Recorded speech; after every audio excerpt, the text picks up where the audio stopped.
আমরা গাছ লাগিয়ে এনেছি।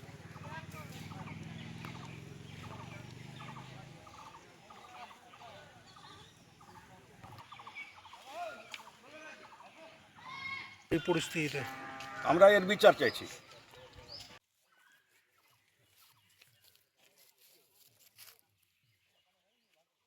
নির্বিচারে গাছ কেটে পাচার করা হচ্ছে। সরকারি কোনো অনুমতি ছাড়াই একের পর এক দামি গাছ কাটার অভিযোগ মালদা জেলার ভূতনি থানার পশ্চিম নারায়ণপুর এলাকায়। গ্রামবাসীদের একাংশের উদ্যোগে এই কাজ করা হচ্ছে বলে সাফাই দেওয়া হয়েছে। পাশের জমির মালিকের দাবি, কেটে ফেলা ওই গাছগুলি তাঁদের। কোনো রকম নির্দেশ ছাড়াই গাছ কেটে মোটা টাকার বিনিময়ে পাচার করছে বেশ কিছু যুবক বলেই অভিযোগ। ঘটনার খবর পেয়ে পুলিশ তড়িঘড়ি গাছ কাটা বন্ধ করার পাশাপাশি পাচার হওয়া গাছের অংশ উদ্ধার করে থানায় নিয়ে গেছে। এখানকার বিস্তীর্ণ এলাকা জুড়ে যে মাঠ, তার সীমানা বরাবর ইউক্যালিপটাস সহ বেশ কিছু দামি গাছ রয়েছে। মাঠের সীমানা বরাবর বদ্রী মণ্ডল, হরিপদ মণ্ডলের জায়গা রয়েছে। তাদের দাবি, এই গাছগুলি তাদের জায়গাতেই লাগানো ছিল। সময়ের সাথে গাছগুলি বিশাল হওয়ায় ডালপালার কিছুটা অংশ সরকারি জায়গার দিকে চলে গেছে। এই অবস্থায় গাছগুলি কাটা নিয়ে অতি উৎসাহী হয়ে পড়ে ওই এলাকার কিছু যুবক।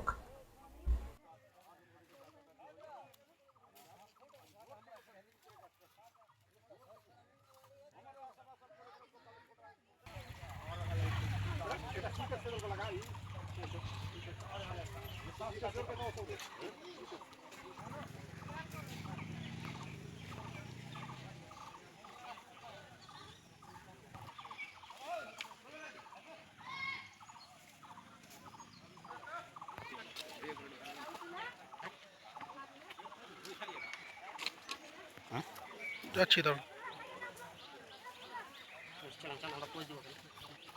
ওখানে যাচ্ছিল গাড়ির পাশে।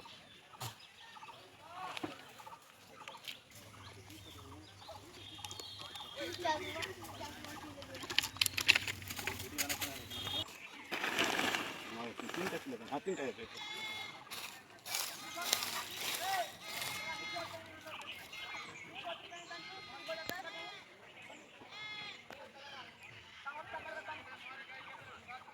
এটা প্রায় জমি থেকে, আমার জন্মভূমি থেকে আগে থেকে এই ফিল্ডটা আছে আমাদের গ্রামবাসীর।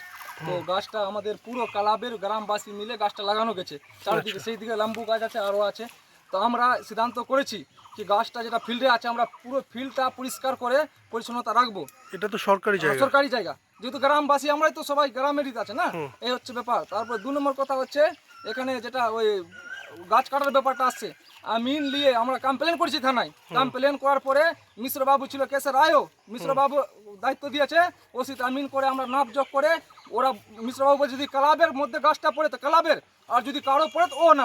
আমরা কমপ্লেন করার পরে এটা সিদ্ধান্ত নিয়েছি। নেওয়ার পরে গাছটা আমরা আমাদের মধ্যে অনেক দূর থেকে আমরা গাছটা পেয়ে গেছি। আমরা 8টা গাছ পাওয়ার পরে আমরা সিদ্ধান্ত নিয়েছি ক্লাবের গ্রামবাসী মিলে, কারো ব্যক্তিগত ব্যাপার নাই আমাদের। কেউ যে বলছে নাম আছে নাই সর্বন, এগুলা কোনো নামের ব্যাপার না, সবাই সমাজের মিলে ক্লাবের মিলে এটা গাছটা কাটানো যাচ্ছে ফিল্ডের কাজের জন্য। আমরা 500 পিস গাছ লাগাবার চারোদিকে লাগানোর সিদ্ধান্ত নিয়েছি। এই কারণে আমরা 40 পিস ফল, তারপরে ওই 100 পিস গাছ কিনে নিয়ে আসা গেছে লাগানোর জন্য। সরকারি জায়গায় গাছ কাটার অনুমতি কোথায় পেলেন?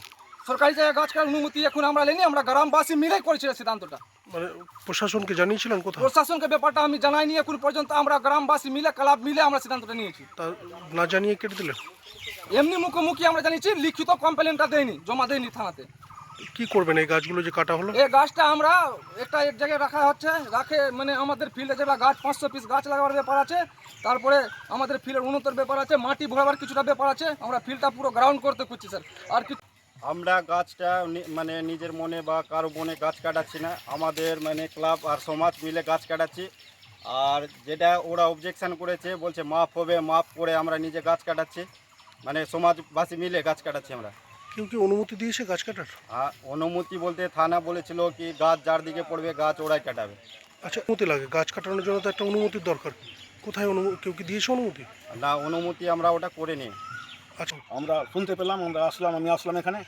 কি করেছে? আজকে গাছগুলো কেটে দিয়েছে? হ্যাঁ, গাছগুলো কেটে কে দিয়েছে। কাটলো গাছগুলো? গাছগুলো কাটালো সার্বান মণ্ডল 1 নম্বর, 2 নম্বর ফুলকুমার মণ্ডল, 3 নম্বর মানে কানাই মণ্ডল, 4 নম্বর সুরেশ মণ্ডল। এরা কারা? এরা এখানকারই লোক আছে, এরা মানে লুটাপুটার ব্যাপারে আছে, যে গাছ কেটে মানে গাছটা কেটে নিজেরা হ্যাঁ, লুটপাট নিজেই করবে। করবো। কাটিয়েছে, বিক্রি করেছে নাকি, আমাকে বললো যে 80,000 টাকায় বিক্রি করেছিস, সার্বান মন্ডল বলছে। আমি বলি, তুমি যে বলছো তো তোমাকে অর্ডার দিয়েছে, বলছে বড় অর্ডার দিয়েছে। মানে নিজের মনে করছে, আপনাদেরকে আর জিজ্ঞেস করেন? আমাদেরকে কোনো কিছু জিজ্ঞেস করেনি। কি চাইছেন এখন? আমরা চাইছি কেন গাছ কাটলে এর বিচার চাইছি, কাউকে জানায়নি, যাদের বিরুদ্ধে অভিযোগ তারা, নোটিশ ফুটিস কিছু নাই। যাদের বিরুদ্ধে অভিযোগ তারা কি করে? তারা একজন তো আছে, মানে ওই ব্যাংকে ডাকাইতে হয়েছিল ওইখানে ভুতনি থানায়, ওতে জড়িত আছে একজন, আচ্ছা। ওর কোনো কাজ নাই, হুম। এদিক ওদিক করে বিরোধী হিসাবে কাজ করেছে। তাহলে কি পুলিশ এসছে এখানে? হ্যাঁ, পুলিশ আছে, ভিলেজ পুলিশ আছে, ক্যাম্পের পুলিশ আছে, বড়বাবু ওখান থেকে আবার পাঠিয়েছেন। এখন গাছ কাটা কি বন্ধ রয়েছে? হ্যাঁ, এখন গাছ কাটা বন্ধ আছে। কি চাইছেন এই পরিস্থিতিতে? আমরা এর বিচার চাইছি। পুলিশের সাথে কথা হয়েছে, কিছু বলেছে? হ্যাঁ, পুলিশ বলেছিল যে আমরা পারমিশন দেয়নি, আবার পুলিশ এদেরকে ভিলেজকে আর একে পাঠিয়েছে, এবার গাড়ি আসার কথা আছে এখন এখানে বর্তমানে। কি নাম আপনার? আমার নাম হরিপদ মণ্ডল। কার এই গাছগুলো কার? বদ্রীনাথ মণ্ডলের। কে হয় আপনার? আমার বিহাই মশাই।